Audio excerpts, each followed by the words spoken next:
नमस्कार। और आज की इस खास बातचीत में आपका स्वागत है। आज 14 दिसंबर 2025 है और हमारे सामने है भारतीय मौसम विज्ञान विभाग यानी आईएमडी का ताज़ा अखिल भारतीय मौसम बुलेटिन। अब देखिए, ये कोई रोज वाला मौसम अपडेट नहीं है।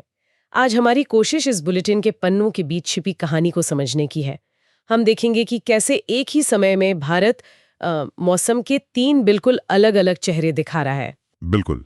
एक तरफ उत्तर में कड़ाके की सर्दी दूसरी तरफ दक्षिण में कुछ बहुत ही चौंकाने वाला हो रहा है। और द्वीपों पर तो कहानी अलग है।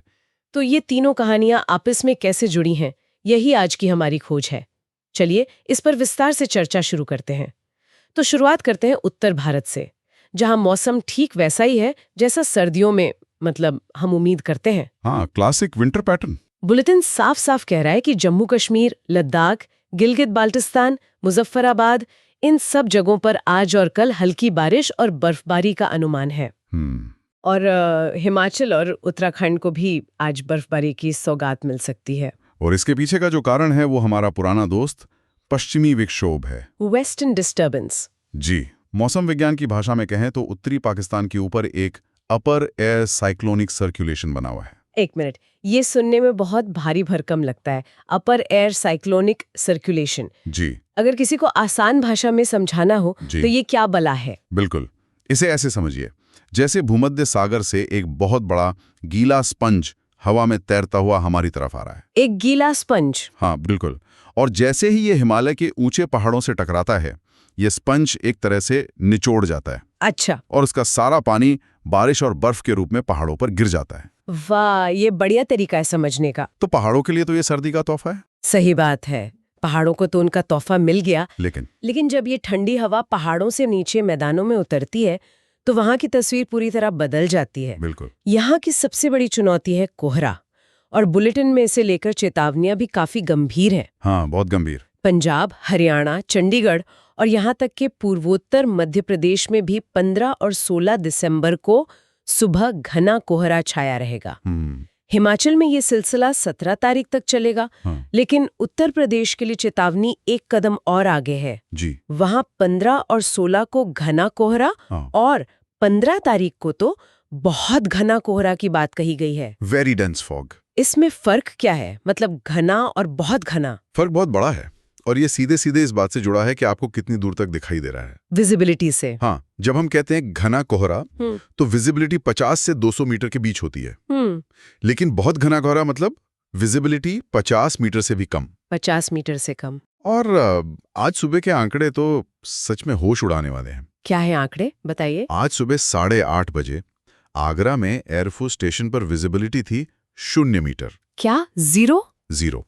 प्रयागराज में भी एयरफोर्स स्टेशन पर 0, जबकि शहर में सिर्फ 20 मीटर तक दिखाई दे रहा था।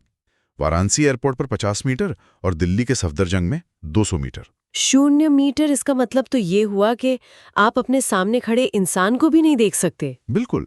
मुझे याद है एक बार मैं दिल्ली के ऐसे ही कोहरे में गाड़ी चला रही थी और मुझे सचमुच अपनी गाड़ी से उतरकर पैदल चलकर देखना पड़ा था कि मेरे आगे क्या है। हाँ, ये होता है। ये कोई मजाक नहीं है, इसका मतलब है आपका सफर वहीं उसी पल रुक जाता है। बिल्कुल।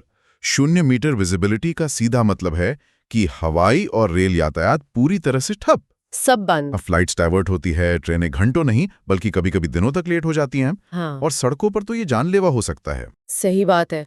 तो उत्तर प्रदेश की चेतावनी को हल्के में नहीं लिया जा सकता।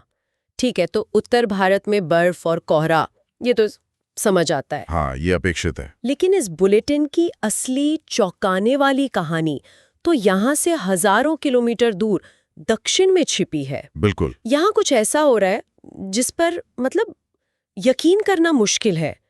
बुलेटिन में लिखा है कि तेलंगाना और आंतरिक कर्नाटक में 15 और 16 दिसंबर को शीतलहर, कोल्ड वेव की चेतावनी है। जी, कोल्ड वेव है।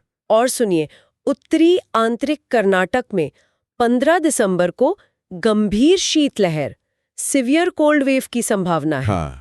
एक मिनट, कर्नाटक में गंभीर शीतलहर, क्या ये कोई टाइपिंग की गलती है? हाँ, नहीं, ये कोई गलती नहीं है। मतलब हम सब कर्नाटक को कॉफी, हरियाली और सुहावने मौसम के लिए जानते हैं, शीतलहर के लिए तो नहीं। और यही इस बुलेटिन की सबसे असाधारण बात है। इसका आधार है वहां के न्यूनतम तापमान के आंकड़े। बुलेटिन बताता है कि कर्नाटक, विदर्भ, तेलंगाना, छत्तीसगढ़ जैसे कई इलाकों में रात का पारा सामान्य से काफी ज्यादा नीचे गिर गया है। अच्छा। अगर हम आज पूरे देश के मैदानी इलाकों को देखें तो सबसे कम तापमान 5.6 डिग्री सेल्सियस 2 जगहों पर दर्ज किया गया। कहाँ? एक पश्चिमी मध्य प्रदेश के राजगढ़ में और दूसरा छत्तीसगढ़ के अंबिकापुर में। 5.6 डिग्री। और यही ठंडी हवा अब दक्षिण की ओर बढ़ रही है। ये तो अविश्वसनीय है। और यहाँ एक और पहेली है जो मुझे समझ नहीं आ रही। एक तरफ आप कह रहे हैं कि कर्नाटक में गंभीर शीतलहर की चेतावनी है जी, लेकिन कल ही देश का सबसे ज्यादा तापमान भी तो कर्नाटक में ही दर्ज हुआ था। कारवार में पारा 36.6 डिग्री सेल्सियस था। हाँ, ये भी सही है। तो एक ही राज्य एक ही समय में कैसे जम भी सकता है और उबल भी सकता है? ये तो किसी विज्ञान की पहेली जैसा लग रहा है। ये पहेली भारत की अद्भुत भौगोलिक विविधता को दिखाती है। कैसे? देखिए, कारवार कर्नाटक का तटीय इलाका है, समंदर के किनारे।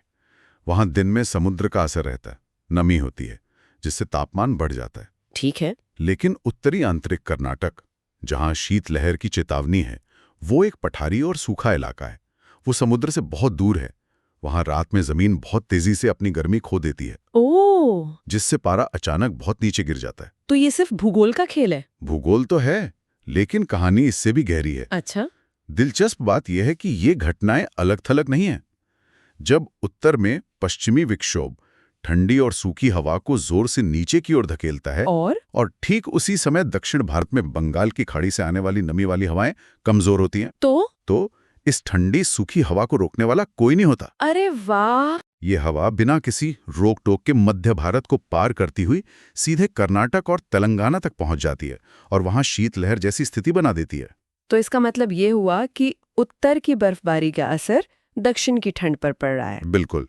पर इसका आम जनजीवन पर क्या असर पड़ेगा? मेरा मतलब है, उत्तर भारत तो ठंड का आदी है, हमारे पास गर्म कपड़े हैं, हमारे घर वैसे ही बने हैं। सही सवाल है। लेकिन कर्नाटक में किसान, वहाँ की फसलें, वो तो इस तरह की ठंड के लिए तैयार नहीं होंगी। आपने बिल्कुल सही सवाल पूछा और यही सबसे चिंता की बात है। कर्नाटक के कृषि पैटर्न ऐसी ठंड के आदी नहीं है। वहां के कॉफी के बागान, सुपारी की खेती या दूसरी सब्जियां, उन पर इस अचानक आई ठंड का बहुत बुरा असर पड़ सकता है। इसे कोल्ड शॉक कहते हैं। Cold shock. ये अप्रत्याशित मौसम हमें अपने पारंपरिक कृषि कैलेंडर और फसलों के बारे में फिर से सोचने पर मजबूर कर सकता है कि क्या वो भविष्य में ऐसे झटकों के लिए तैयार हैं। वाह! तो एक मौसम बुलेटिन हमें क्लाइमेट चेंज और कृषि संकट तक के संकेत दे रहा है। अब समझ आया कि ये सिर्फ आंकड़ों का खेल नहीं है। जी। चलिए, अब जब मुख्य भूमि पर इतनी उथल-पुथल मची है, तो द्वीपों का क्या हाल है? मुझे लगता है वहां का मौसम तो शांति होगा। मेरा अंदाजा बिल्कुल गलत था। जी।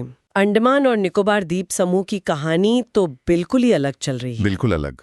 वहां न बर्फ है, न कोहरा, न शीतलहर।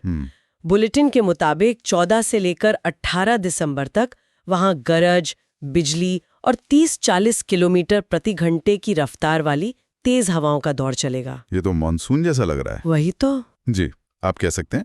और ये सिर्फ पूर्वानुमान नहीं है, ये अभी हो रहा है। अच्छा। पिछले 24 घंटों में ही लॉन्ग आइलैंड में 7 सेंटीमीटर और पोर्ट ब्लेयर में 2 सेंटीमीटर बारिश हो चुकी है। अरे बाप रे! इसका कारण है दक्षिण पूर्व अरब सागर और लक्षद्वीप के पास बना एक और अपर एयर साइक्लोनिक सर्कुलेशन। एक और? हाँ, ये सिस्टम समुद्र से ढेर सारी नमी खींच रहा है और उसे द्वीपों पर तूफान और बारिश के रूप में बरसा रहा है। यानी एक ही देश में एक जगह सूखा ठंडा रेगिस्तान जैसा मौसम और दूसरी जगह ट्रॉपिकल तूफान। कमाल है। यही भारत का मौसम है। और पूर्व और पूर्वोत्तर भारत का क्या हाल है? क्या वो इस सबसे अछूते हैं? पूरी तरह से नहीं। अरुणाचल प्रदेश में 15 से 17 के बीच पहाड़ों पर हल्की बारिश या बर्फबारी हो सकती है। और कोहरे की समस्या जो हमने उत्तर भारत में देखी, वो पूर्वोत्तर भारत में भी दस्तक दे रही है।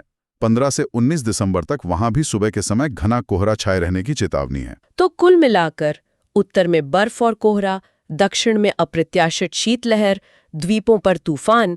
आने वाले दिनों का नजरिया क्या कहता है?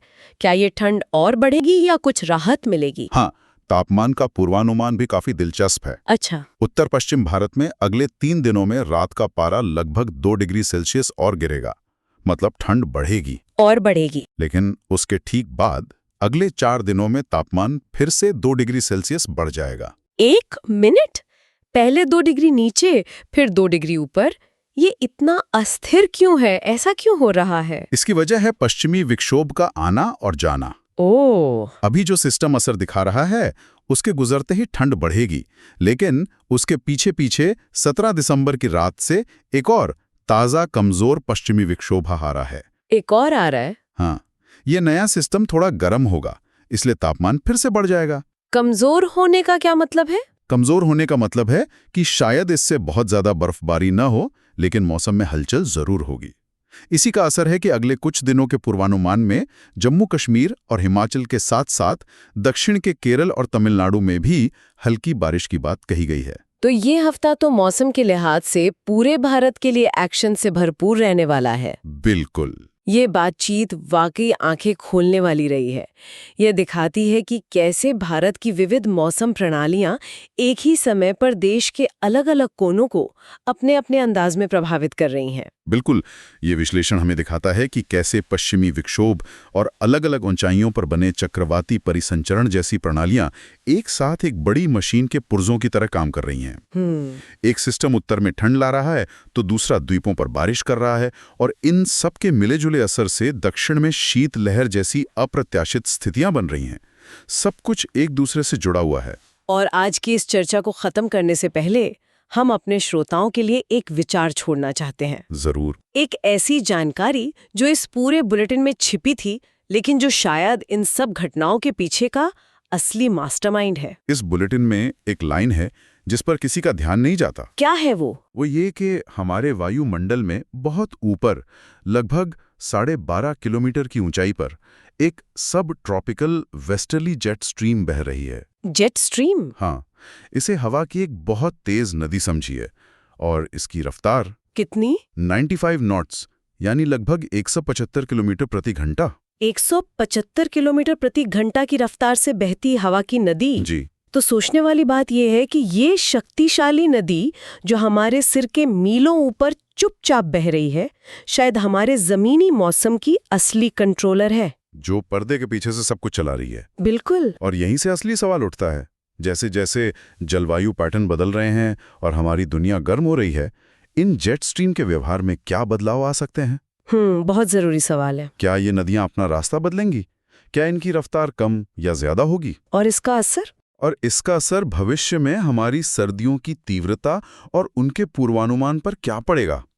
इसे ऐसे सोचिए, अगर मौसम का मास्टर कंट्रोलर यही जेट स्ट्रीम है, तो क्लाइमेट चेंज इस कंट्रोलर के हाथ का कांपने जैसा है। वाह, क्या बात कही है। हमें नहीं पता कि कांपते हाथों से भविष्य में कौन सा बटन कब दबा देगा।